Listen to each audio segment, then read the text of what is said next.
Bismillahirrahmanirrahim. Alhamdulillahilladzi amarana bisidqi fil ubudiyyah wal qiyami bihuquqir rububiyyah. Asyhadu an la ilaha illallah wahdahu la syarika lahu fil uluhiyyah wa asyhadu anna sayyidana Muhammadan abduhu wa rasuluhu khairul bariyyah. Allahumma salli wa sallim ala syajaratil aslin nuraniyah wa lam'atil qabdatir rahmaniyah sayyidina wa maulana Muhammadin sahibir rutbatil aliyah wa ala alihi wa sahbihi dhabil mafakhiris saniyah wa dhurriyyatihi wa atba'ihi al-arabiyyati wal ajamiyah. Amma ba'du. Yang kita hormati dan kita cintai para habaib, para alim ulama,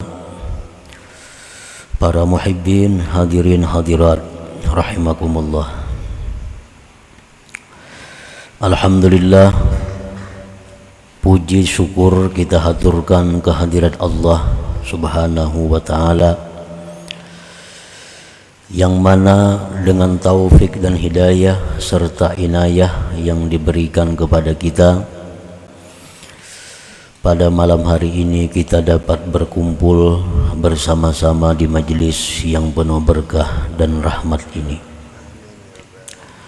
Salawat dan salam kita haturkan kepada junjungan kita Rasulullah Nabi besar Muhammad sallallahu alaihi wasallam, dan kepada seluruh keluarga, para sahabat dan zuriat beliau serta pengikut sampai hari akhir nanti. Para muhibbin rahimakumullah, al-hikmatus sabi'atu was-sab'un minal hikamil ataiyah.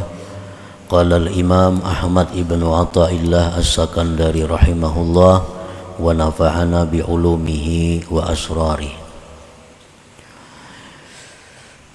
Hikmah yang ke-77 dari Al-Hikam, berkata Imam Ahmad bin Athaillah As-Sakandari rahimahullah, matlabul arifin minallah as-sidqu fil ubudiyyah wal qiyamu bihuquqir rububiyyah, yang artinya bermula tuntutan keinginan orang-orang yang ma'rifat daripada Allah Ta'ala, yaitu benar-benar pada kehambaannya dan melaksanakan, menunaikan dengan hak-hak ketuhanannya.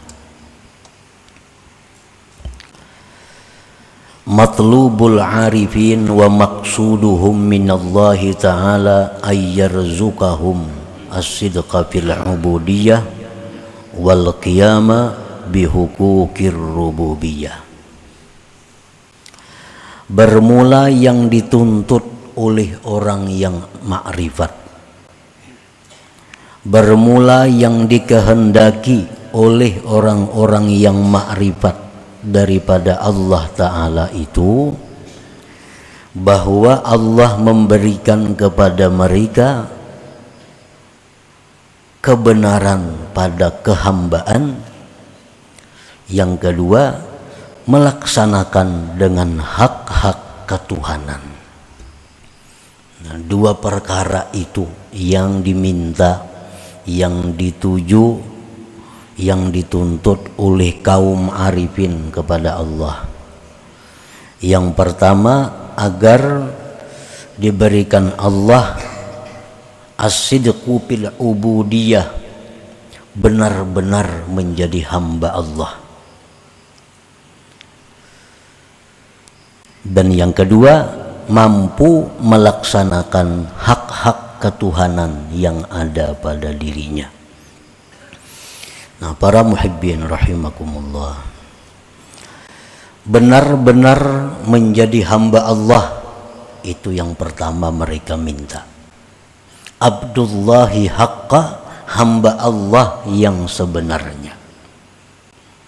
Bukan menjadi hambanya kedudukan, bukan menjadi hambanya harta, bukan menjadi hambanya manusia, tetapi menjadi hamba Allah yang sebenarnya.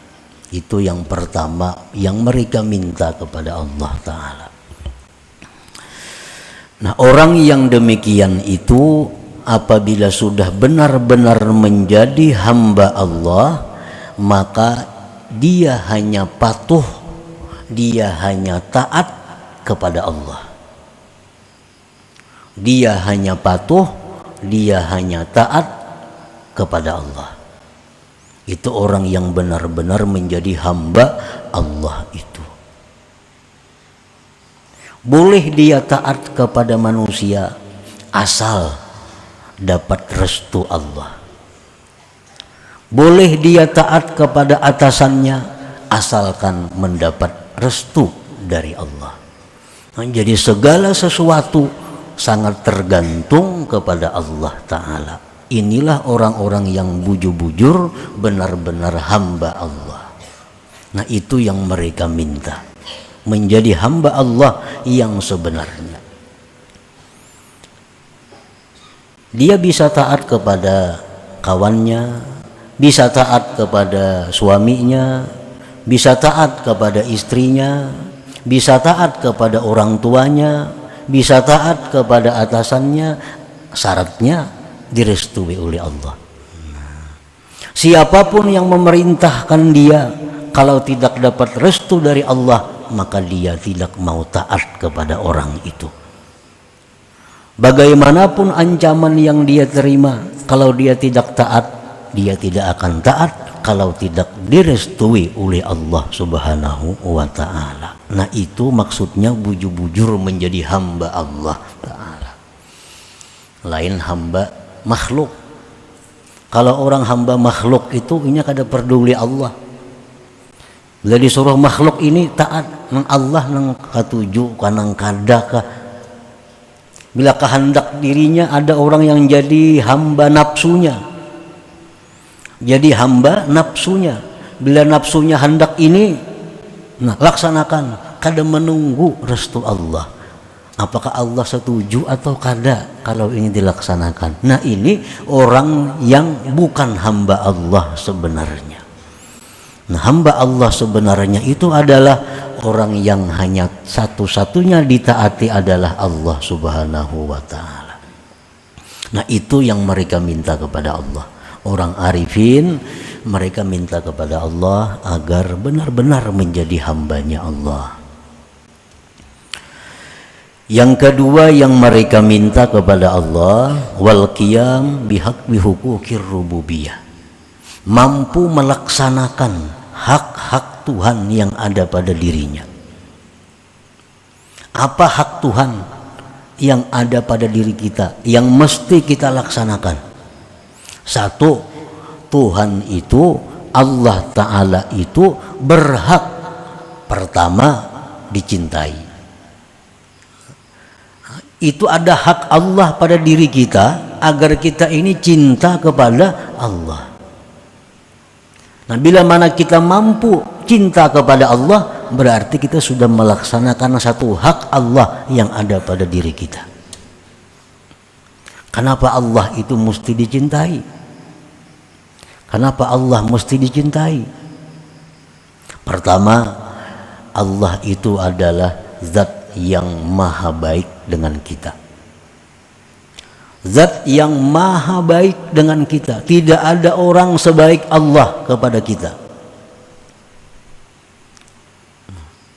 Yang sangat baik kepada kita, yang menyampaikan bermacam-macam kebaikan kepada kita. Rasulullah SAW bersabda, jubilatil qulub ala hubbi man ahsana ilaiha. Tabiat hati manusia itu cinta kepada orang yang berbuat baik kepadanya. Yang paling baik kepada kita adalah Allah Subhanahu wa Ta'ala. Nah, jadi bila mana kita ini mencintai Allah, maka kita sudah menunaikan satu hak Allah yang ada pada diri kita. Apalagi hak Allah yang mesti kita tunaikan. Allah itu mesti dimalui. Allah Ta'ala itu mesti dimalui. Kenapa Allah mesti dimalui? Karena Allah selalu melihat keadaan kita. Allah tahu cacat aib kita. Allah mendengar, melihat, mengetahui apa-apa yang terjadi pada kita. Mesti malu dengan Allah. Nah, jadi hak Allah dalam diri kita ini adalah Allah tuh mesti dimalui. Hak Allah lagi pada diri kita adalah mesti Allah Ta'ala itu dibesarkan, diagungkan karena Dia Maha Agung. Itu contoh-contoh hak Allah yang ada pada diri kita yang mesti kita laksanakan. Orang yang tidak malu dengan Allah berarti tidak melaksanakan hak Allah pada dirinya. Nah, orang-orang arifin, orang-orang yang ma'rifat dengan Allah, mereka minta kepada Allah itu bisa melaksanakan hak-hak Allah yang ada pada dirinya itu. Nah, para muhibbin rahimakumullah, permintaan orang arifin ini merupakan paling baik permintaan. Abdalud doa ini, paling abdal doa. Paling abdal dari sekalian doa itu doanya orang yang arif ini. Permintaannya orang yang arif ini. Dia minta kepada Allah agar benar-benar bisa menjadi hamba Allah yang sejati. Yang kedua, permintaannya bisa melaksanakan hak-hak Allah yang ada pada dirinya. Nah, itu paling baik permintaan.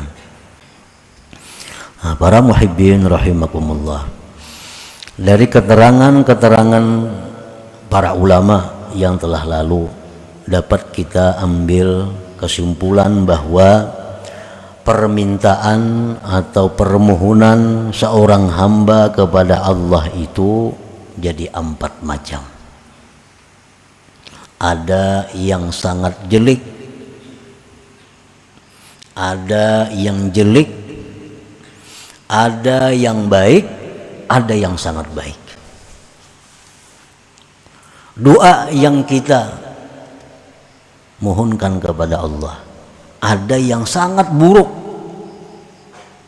ada yang buruk, ada yang baik, ada yang sangat baik. Permohonan kepada Allah yang sangat jelek itu adalah memohon minta kepada Allah sesuatu yang dilarang oleh Allah. Nah, ini permohonan yang sangat hina, permohonan yang sangat jelek. Kita minta kepada Allah sesuatu yang dilarang oleh Allah. Nah, ini permohonan yang sangat jelek. Contohnya, kita minta kepada Allah perkara-perkara maksiat. Nah, lebih jelas lagi contohnya, kita umpamanya menghendaki, ini laki-laki menghendaki bini orang belaki nang dikehendaki ini, lalu minta lawan Tuhan, ya Allah, nah, sarakakan laki bini ini, ulun hendak mengawini bininya. Nah, ini contoh permintaan yang sangat jelek. Kenapa? Karena minta lawan Tuhan orang nang rumah tangga bagus supaya diruntuhakan, inya hendak mengawini bininya. Nah, ini permintaan yang sangat buruk kepada Allah. Kalau ini permintaan kabul, ini bukan rahmat tapi istidraj dari Allah, itu lanjuran dari Allah.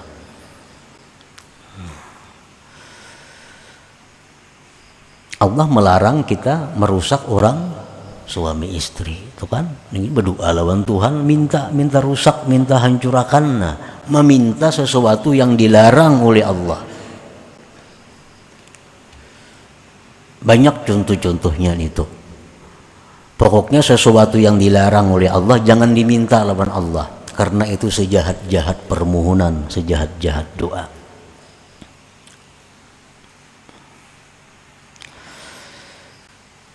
seperti mendoakan orang kafir agar dapat rahmat. Nah itu sejahat-jahat doa. Orang kafir itu kalau dapat rahmat sudah dijelaskan oleh Allah, orang kafir itu dapat laknat. Nah kita mendoakan inya. Allah sudah menjelaskan orang kafir itu kada selamat, ini doakan selamat. Itu sejahat-jahat doa. Karena berdoa meminta lawan nang dilarang oleh Allah. Yang kedua, permohonan yang jelek. Nah, permohonan yang jelek ini tak inting sedikit pelenang tadi. Permohonan yang jelek ini meminta kepada Allah sesuatu yang tidak disuruh Allah memintanya. Nah, minta kepada Allah sesuatu yang mana Allah kadang menyuruh kita minta itu. Contohnya minta sugih. Ya Allah, jadikanlah hamba orang sugih. Ya Allah, jadikanlah anak hamba ini orang kaya raya. Nah, ya Allah, jadikanlah anak hamba ini kena jadi gubernur umpamanya. Ini permintaan yang jelek, permintaan yang jahat. Kenapa disebut permintaan jahat? Karena Allah kadang menyuruh kita ini jadi orang sugih, kadang sugih harta. Allah kadang menyuruh supaya kita ini jadi kepala daerah, kadang kita minta itu. Nah itu permohonan yang sangat jelek. Kenapa lagi anak berdagang turun mulai, ya Allah mudahan hari ini payu berdagang, itu permintaan yang jelek. Allah kalau ada nyuruh minta supaya payu tuh kada ada. Nang disuruh Allah kita minta rezeki yang halal, yang luas, yang membawa kepada ibadah. Nah itu disuruh. Mungkin kita berdagang berdoa, ya Allah mudahan hari ini dapat rezeki yang halal, yang luas, yang membawa kepada ibadah. Nah itu permintaan kan yang bagus itu. Kalau mudahan hari ini payu berdagang, itu permintaan yang kada bagus sebenarnya. Permintaan yang jelek lawan Tuhan, karena Tuhan kada menyuruh itu. Nah yang ketiga, permintaan yang baik. Seperti dalam hikmah yang terdahulu, hikmah ke-73, rasanya khairu ma tatlubuhu minhu ma huwa talibuhu minka. Minta kepada Allah sesuatu yang memang disuruh Allah kita minta. Nah itu bagus. Kita minta lawan Allah masuk surga, memang Allah nyuruh kita masuk surga. Ya Allah janganlah kami masuk neraka, memang Allah melarang, mencegah kita jangan masuk neraka. Ya Allah berilah hamba ini ilmu yang bermanfaat, memang Allah menyuruh kita jadi orang alim. Ya Allah ampunilah dosa-dosa hamba, memang Allah menyuruh kita supaya tobat dari dosa. Nah minta seperti itu lawan Allah baik itu baik, karena Allah menyuruh minta itu. Nah permintaan yang keempat yang sangat baik, yang paling baik, permintaan orang-orang arifin ini tadi. Pertama minta kepada Allah agar dijadikan hamba Allah semata. Hanya hamba Allah semata. Ya Allah jadikanlah aku ini hamba Engkau semata. Yang kedua, ya Allah berikan hamba kekuatan untuk bisa melaksanakan hak-hakmu yang ada pada diri hamba ini. Nah itu permintaan yang paling baik. Kenapa disebut itu paling baik? Karena kalau itu kabul permintaan kita, ibadah kita satu malam itu sama bernilai ibadah orang yang berjuang fisabilillah 40 tahun. Kalau kita ini bujur-bujur hamba Allah nang sejati, kita mampu melaksanakan hak-hak Allah pada diri kita, ibadah kita satu malam lebih baik daripada ibadah 40 tahun orang yang berjihad fisabilillah.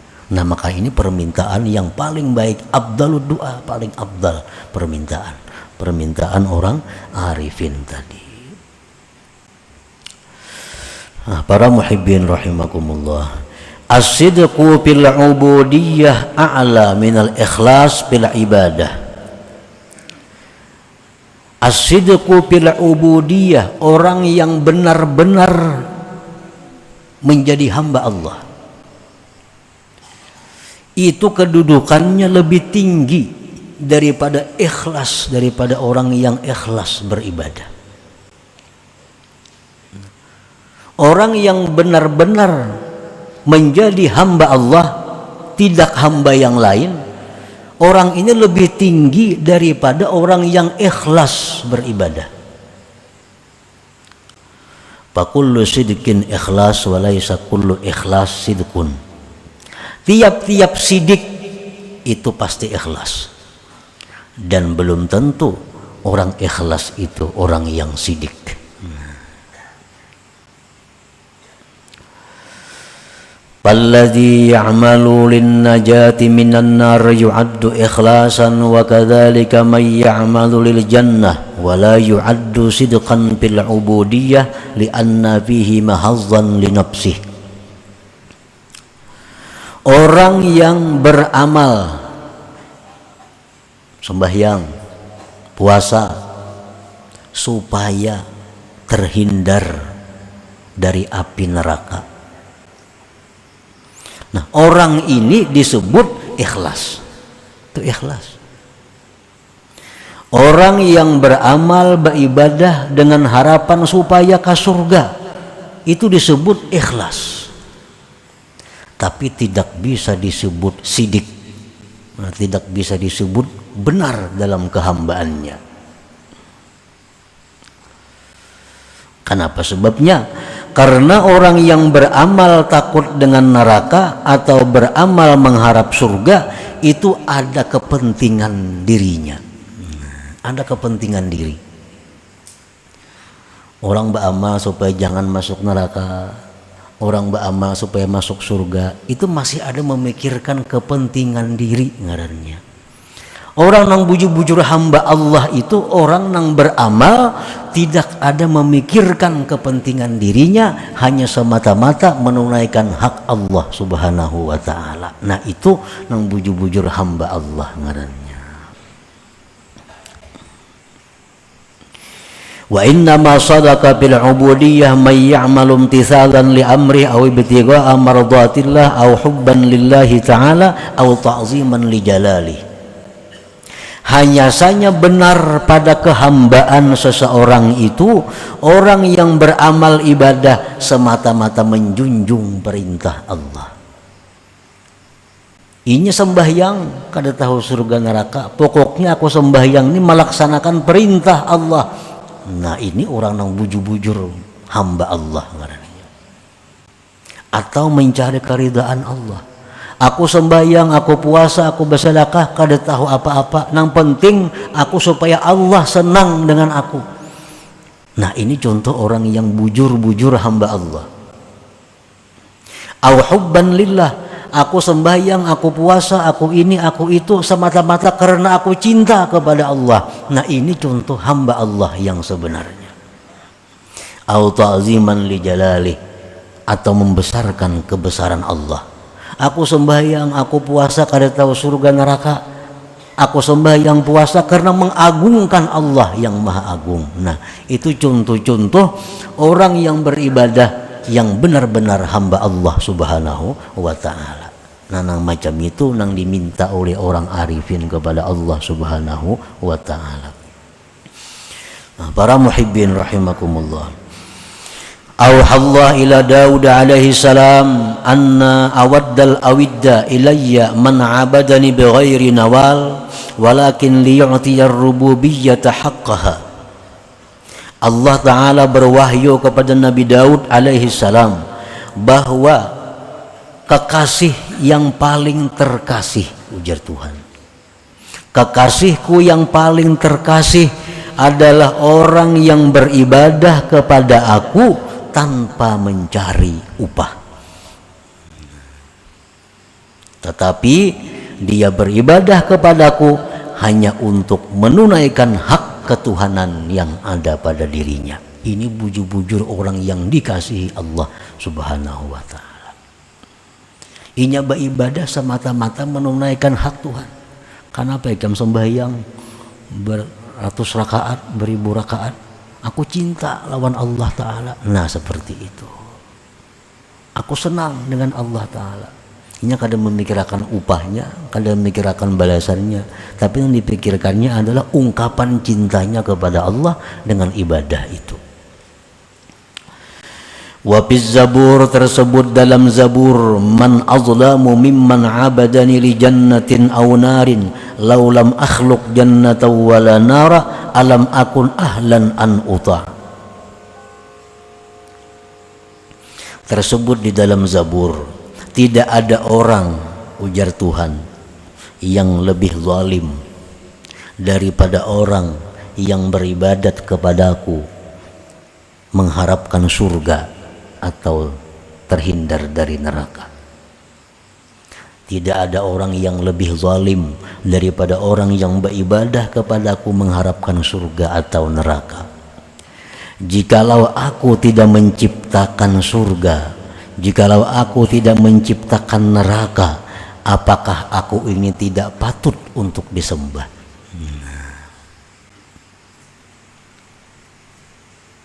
Jadi Allah Subhanahu wa Ta'ala menyebut bahwa orang yang beribadah mengharapkan surga itu dianggap Allah sebagai orang yang zalim.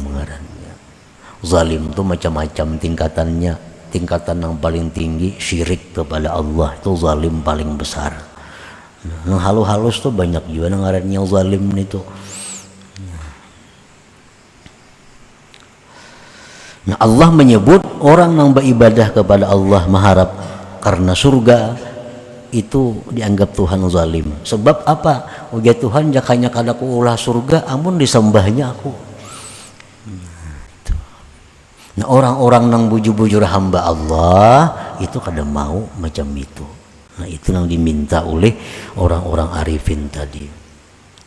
Marra Isa alaihi salam ala ta'ifatin minal ubbad wa nahalu faqalu nakhafullah wa narjul jannah faqala lahum makhluqan khibtum wa makhluqan rajautum wa marra biqaumin akharin kadzalik faqalu na'budu hubban lillah wa ta'ziman li jalalih faqala antum awliyaullah haqqan ma'akum umirtu an ukim. Nabi Isa alaihi salam lewat berjalan. Nabi Isa memang ketujuh berjalan. Ngarannya ke Al-Masih. Jalan. Bertamuan sekelompok orang beribadah, kurus awak katuhukan kalawasan beribadah. Jadi Nabi Isa, napa ikam ni beribadah sampai berkurus-kurus awak? Ujar mereka, kami beribadah nih wahai Nabi Isa, kami takut dengan neraka. Kami takut dengan neraka. Ujar Nabi Isa, makhlukan khibtum, makhluk yang kamu takuti. Kan neraka makhluk, makhluk yang kamu takuti. Nabi Isa tinggalkan kelompok tadi. Nabi Isa terus berjalan lagi, bertamu pulang sekelompok orang majelis beribadah, kurus awak. Jan Nabi Isa, ikam beribadah berkurus awak, ngapa garang beribadah?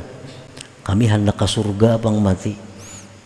Jadi kami beribadah lawan Tuhan. Jan Nabi Isa, makhlukan rajautum, ikam mengharap makhluk juga ngarannya. Kan surga makhluk juga. Nabi Isa tinggalkan lagi kelompok tadi. Jalan Nabi Isa. Ada pulang sekelompok lagi orang berzikir kepada Allah. Kurus awak sama kurusnya lawan yang tadi. Jadi Nabi Isa, apa ya kami lawan Tuhan berzikir sampai berkurus-kurus awak? Ujar mereka, na'buduhu hubban lahu wa ta'ziman li jalali. Karena kami cinta kepada Allah dan kami mengagungkan Allah, kami berzikir kepada Allah. Nah, karena kami cinta kepada Allah. Ujar Nabi Isa, antum awliyaullah, kalian inilah wali-wali Allah Ta'ala. Haqqan ma'akum umirtu an ukim, aku diperintahkan untuk berdiam bersama-sama kalian ini. Nah gitu nilai sebuah ibadah. Zikirnya sama, kurusnya awak sama, berkurus-kurus juga awak. Tapi nang saya pun kurusnya karena takutan neraka, nang saya pun ini kurusnya karena kehendakan ke surga. Ini kurus karena rindu dengan Allah, karena cinta dengan Allah.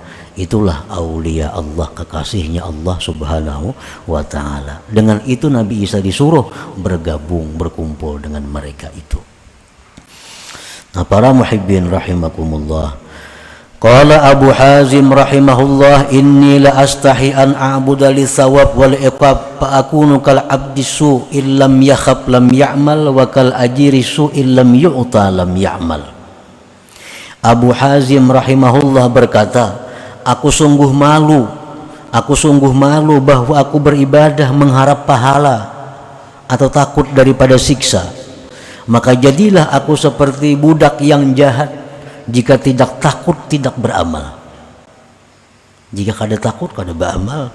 Dan aku tidak mau seperti buruh yang jahat, jikalau tidak diberi dia tidak bekerja. Nah, jadi itulah inti daripada hikmah yang ke-77 ini, bahwa orang-orang yang arifin mereka minta kepada Allah agar benar-benar menjadi hamba Allah yang sebenarnya. Orang yang beribadah hanya menjunjung perintah Allah tanpa ada memikirkan balasan imbalan yang diberikan oleh Allah subhanahu wa ta'ala. Nah, kemudian hikmah yang ke-78. Ila hadratin Nabi sallallahu alaihi wasallam. Al-Fatihah. A'udzubillahi minasyaitonir rajim. Bismillahirrahmanirrahim.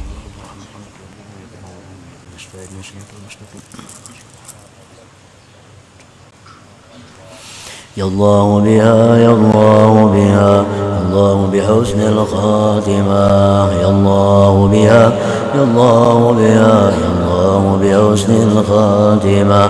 Ya Allah biha, ya Allah biha, الله بحسن الخاتمة. فيا أيها الرجل منه شفاعة صلوا عليه وسلموا تسليما. اللهم صل وسلم